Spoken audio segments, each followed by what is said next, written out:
Good morning, good morning, good morning. It is Tuesday, the 10th of February. It is the Morning Blast with myself, Ryan, and of course, Michael.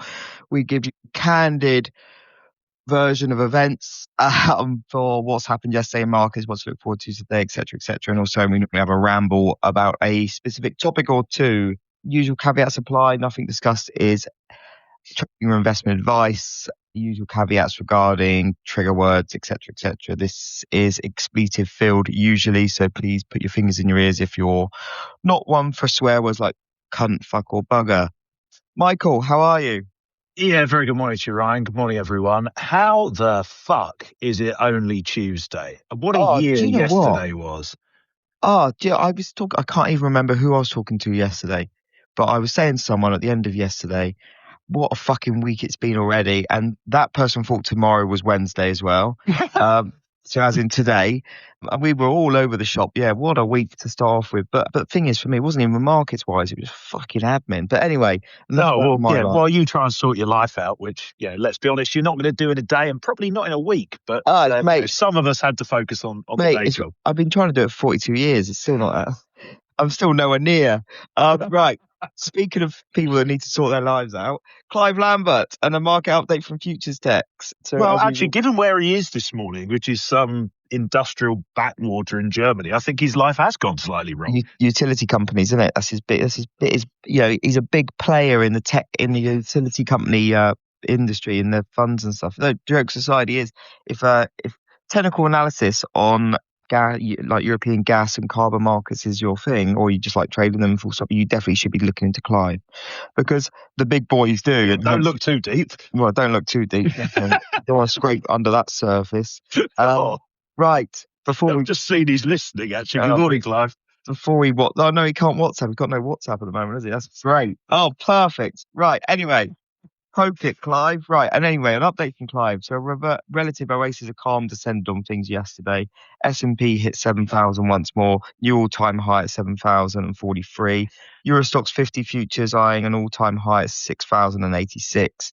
FTSE posted a hanging man candle, but that sounds worse than it usually turns out to be. Bonds continued to trade without any clear direction. Bid yesterday. Dollar weakness was the theme in FX yesterday. Euro dollar getting up to 119.26, dollar yen down to 155.08 overnight. Bitcoin, that reversed Friday, recovered on Friday from just 60,000 to reach 72,000 over the weekend. Yesterday was a doji, so as we know, means wicks and no body. I won't say what I said last time because I got into trouble. Gold fell shy of 5,114. This and 5,158 are the next resistance levels to the upside. Above here, and we can head back to the high of 5,627. Silver has Fibonacci level at 82.14 and 84.74. Needs to retake those to add weight to the recovery story. Still very volatile, as you'd expect. Palladium is also recovering, but 1,767 to 75 weighed yesterday. So downside risk is still on the table. Copper, Dr. Copper is back above the 13,030 level. So that might cheer the bulls. It does. I can tell you, as being a copper bull, it really does. Brent and WTI both saw green. We're still looking for a return to the recent high at 70.58 in Brent and 66.48 in WTI. In gas markets, all gap lower yesterday morning. As we mentioned, on both sides of the pond. TTF has gap resistance now. That's the European gas. Gap resistance now at 34.10. Henry Hub needs to close free spot 38.7. European carbon markets testing resistance at 81.53 after a green candle yesterday. 82.85 is the next upside reference in that one. In the ag space, soybeans posted a shooting star-shaped candle on Friday, getting right up to 111.37 and 6, where sellers returned.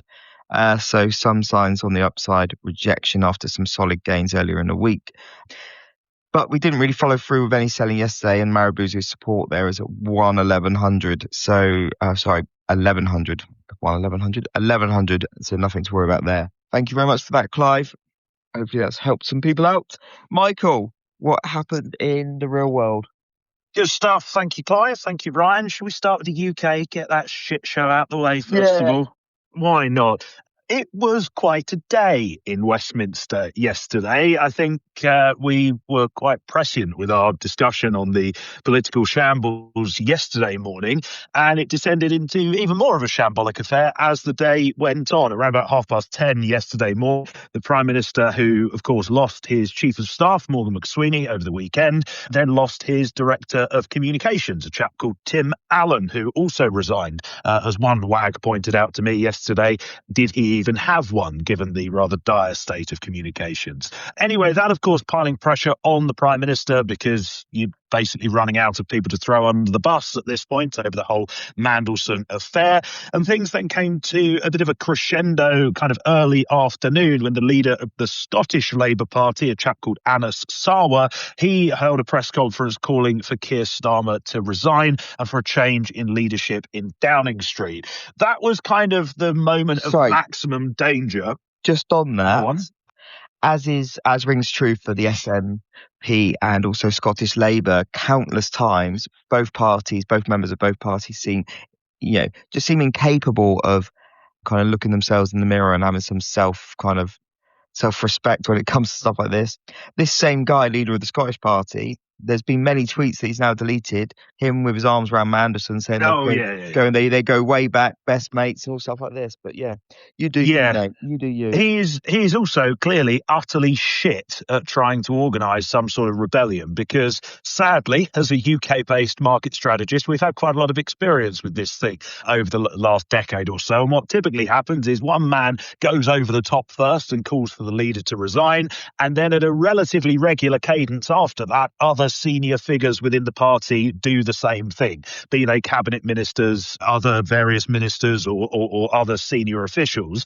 That didn't happen yesterday, though. And as of 8:30 this morning, when we're recording this, Sarwar is still the only real senior Labour official to have called for Starmer's head. On this, so yes, you're exactly right. Normally, because I always like to liken it to wildebeest on the River Maasai. Wherever wildebeest wait for one of them to dive into the water, then they all go. Normally, most of them get eaten by crocodiles, etc., etc. But I've got a feeling one, it's Scottish Labour leader, not a traditional cabinet minister. So I don't think we should be expecting cabinet ministers to follow suit. But also, one thing we need to recognise is whoever replaces Starmer will be most likely replacing the entire cabinet. So it's no surprise whatsoever that the cabinet ministers surrounding Starmer at the moment are even forming a more tight-knit really holding hands and really trying to protect him, because if he goes, they go. Yeah, absolutely. And of course, the other thing to bear in mind with that is some of the cabinet ministers, think about people like Wes Streeting, might actually be in the running to replace Keir Starmer. So I do think, and it is worth, as you said, noting that all members of the cabinet have posted various messages publicly in support of the Prime Minister continuing in post, and former Deputy Leader Angela Rayner has done the same thing. Now, I think, as you rightly say, there's a few things going on here. One is, if you're the guy who wants to take over, you don't really want to knife your predecessor too, obviously.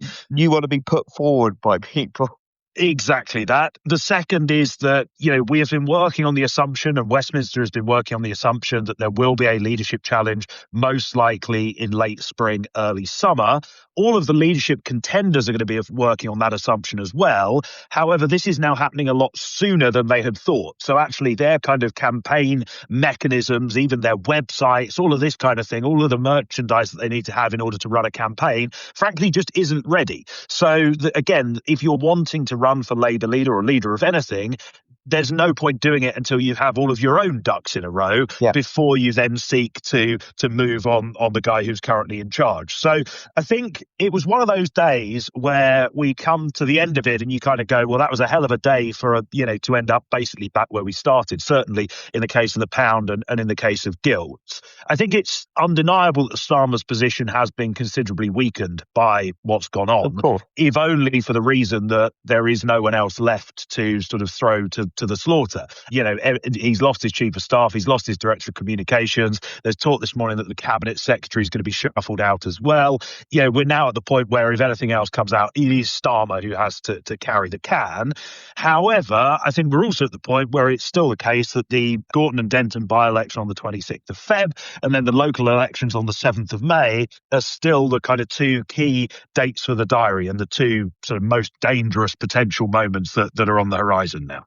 Yes.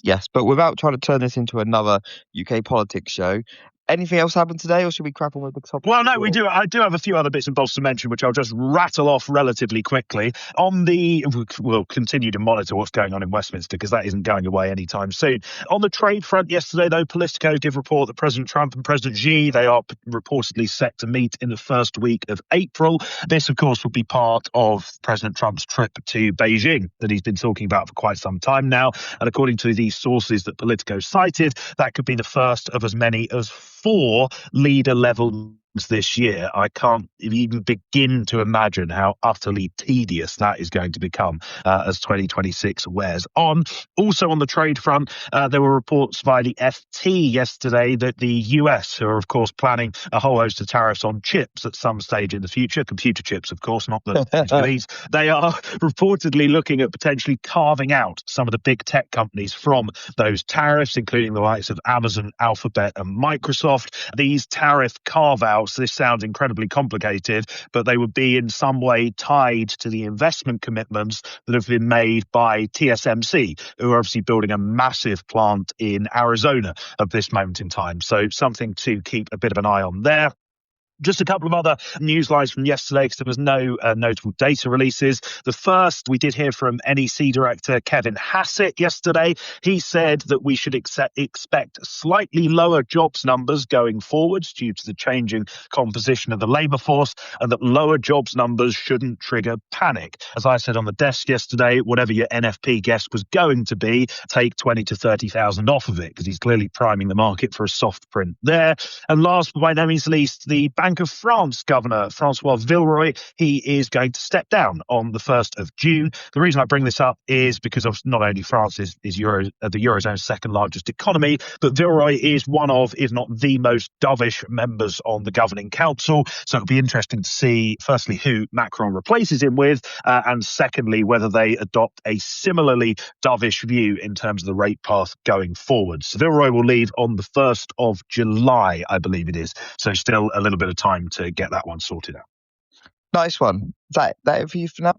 It is, yes. Perfect. So today's topic du jour is the 100-year bond, and in particular Alphabet. Just dropped my phone. Alphabet announcing yesterday that it's going to be issuing these 100-year bonds. So Alphabet is looking to, obviously Google, is issuing a 100-year bond in sterling as part of its debut UK borrowing, alongside 5 other sterling tranches, first century bond from a tech company since Motorola in 1997. This sits within a massive multi-currency debt push, 20 billion in US dollar bonds raised on Monday, up from the $15 billion plan, plus some debut in the Swiss franc as well, all funding AI infrastructure at a scale that even Alphabet's 127 billion cash pile can't cover alone. So the sterling century bond could be priced as early as today, so one to keep an eye on the wires. Main buyers, of course, will be UK pension funds and insurers that are hungry for long-dated sterling assets to match their own multi-decade liabilities. Basically, for anyone, the instant question we'll get and everyone will ask is, well, who's going to buy that? It will be pension funds and insurers that are mandated to cover these long multi-decade liabilities, and they will just be lapping this up, especially when you look at the US issue yesterday. There was 100 billion in orders yesterday for yeah, there was. I just got it in front of me now. There's 100 billion went in. I knew I had it somewhere. There's 100 billion for yesterday's bond from Google and from Alphabet, and that's why they've sold in the end 20 billion of them. Yeah, they wanted 15 originally. Yeah, so it was oversubscribed massively. Reflects the relative value today, not absolute returns over a century. But yeah, what are your thoughts on this, Michael? Yeah, I think there's a few things. I mean, we can have a sort of broader conversation around very, very long-term issuance in a second, because I know this was something that you were sort of touting, well, probably 4 or 5 years ago around the pandemic, and the only country to listen was Austria. And, well, if you want to know how that's gone, look at what Mark Bays has just sent me on Twitter. I think there's a few things just specific to the Alphabet sale that are worth flagging, first of all. The first is that there are clearly no worries from investors, at least in terms of the US sale, in terms of how this is going to go down. As you said, 5 times oversubscribed in terms of demand. They also sold this debt at a premium of just 90 basis points over treasuries compared to the indicative pricing of about 125 basis points. So more demand, tighter pricing. Clearly, the market is able to digest the debt that is coming down the line. As you alluded to, the last time a tech firm sold century bonds was Motorola in 97. We also had IBM doing a similar thing in 96. All of the usual kind of doom-mongering, doom and gloom folk who are trying to sell newsletter subscriptions are naturally putting 2 and 2 together and adding that to equal about 55, saying, oh, it's the dot-com bubble all over again. That's just a really lazy parallel to draw. So glad you brought this up, honest with you. It's obviously Michael Berry, as usual. He's saying, this is a peak signal, but as usual for Michael Berry, his sample size is 1. Well, yeah, exactly. It's like, he people know him because of one trade that he was very close to not pulling off. But yeah, okay, Motorola but then at the time, Motorola was a single product hardware company.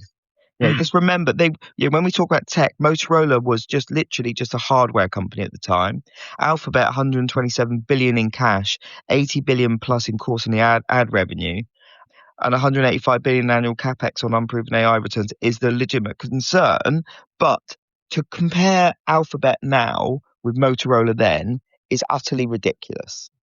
Yeah, no, I completely agree with you on that one. I think the other things I would just flag, as you rightly said, it's going to be lifers, it's going to be pension funds that are snapping these up because they're the only people that need that sort of maturity on their books. Anyone who isn't one of those contingents and does snap it up, they're probably not going to hold it to maturity anyway.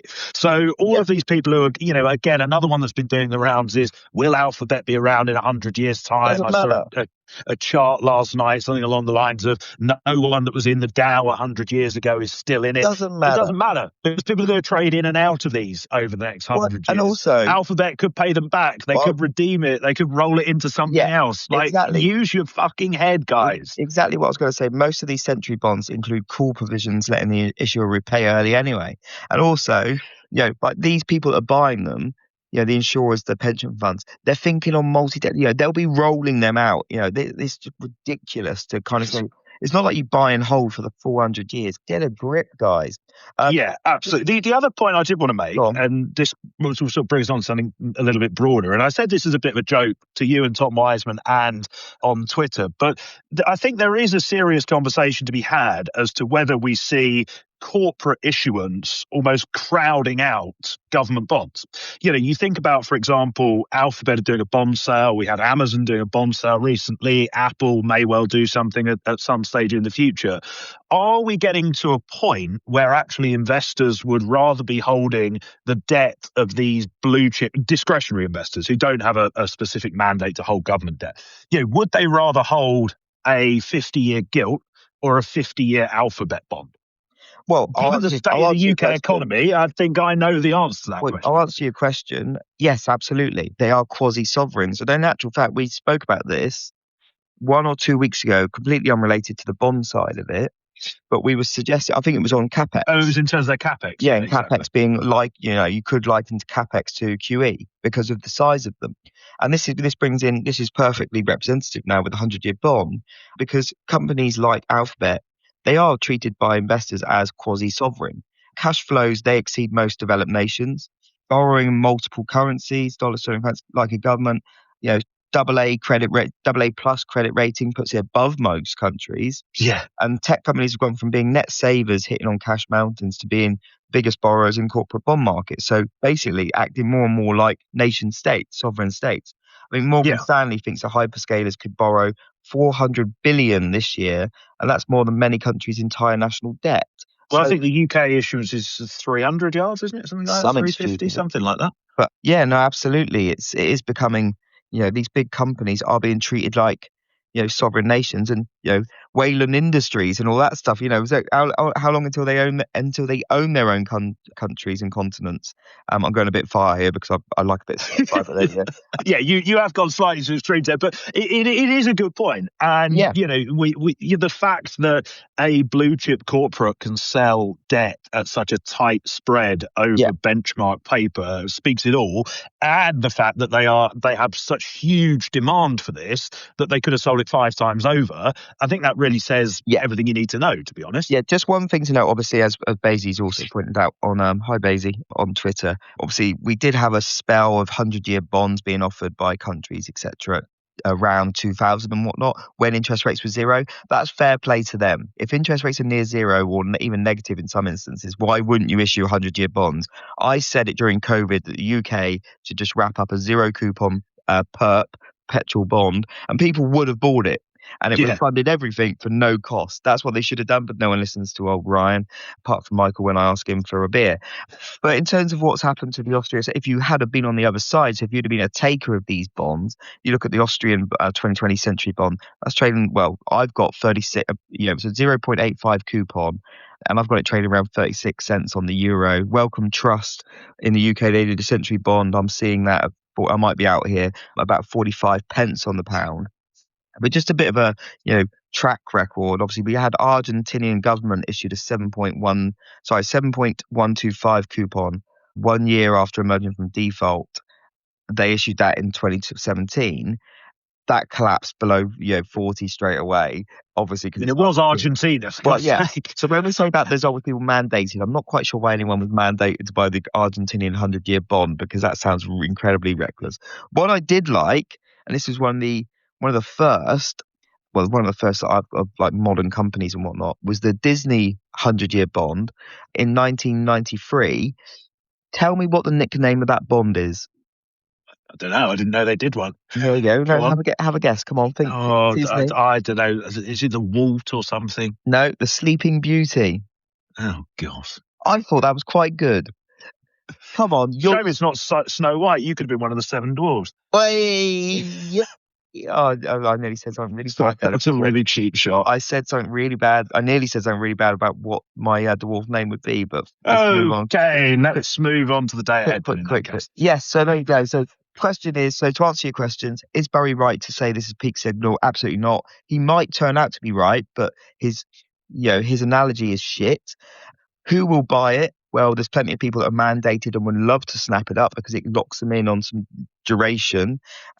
And does this mean they have to be around in 100 years? Absolutely not. So hopefully that adds a bit of clarity and just a bit of sense to the discussion. But enough of that for now. Michael, what else we got going on?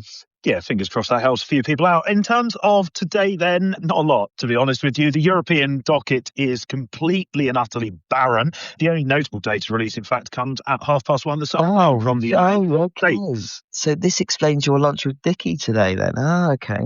How do you know about that? Oh, don't worry about that, son. Oh, God. Don't worry. I'm changing the venue. I'm worried you're going to pop up from under a table somewhere. Serving. Where was I? US retail sales at 1:30 this afternoon. Do note that this is data from December, so it is about 2 months old. The reason this is so delayed is because of the result of the first government shutdown that we had last year. Regardless, headline sales are seen having risen by 0.4% on a month-on-month basis over the festive period. While the control group sales metric, which of course feeds into the GDP release, that is seen rising by 0.5% on a month-on-month basis. We will be getting, of course, the more timely January retail sales report. That will be due next week. And that is, incidentally, today's release is kind of the first of 3 notable prints from the United States this week, including the jobs report tomorrow, and then, of course, the January CPI data on Friday. Besides that, we are due to hear from 2026 Fed voters Logan and Hammack throughout the day today. The US will sell 3-year notes at 6 o'clock this evening London time, $58 billion worth being auctioned off there. And it's another relatively busy day on the corporate earnings front as well. Before the open today, we hear from the likes of Coca-Cola and Spotify. And then after the market close, we hear from the likes of Ford, Robinhood and Lyft. And that is your lot from me this morning. Wonderful. Well, guys, I have got might need someone, you or Basie, to cross-check me what me, Austrian and Welcome Trust bonds are trading at. But I've got a little infographic for Century Bonds and Alphabet, so I'll put that out. But Michael, thank you so much as always. Listeners, thank you so much as always. We hope you've added a bit of value and put a smile on your face. Whatever you're doing today, keep it tight, stay safe, and see if you can join me in working out where Michael's going for lunch, and we can. And he might put his car behind the bar. No, I won't.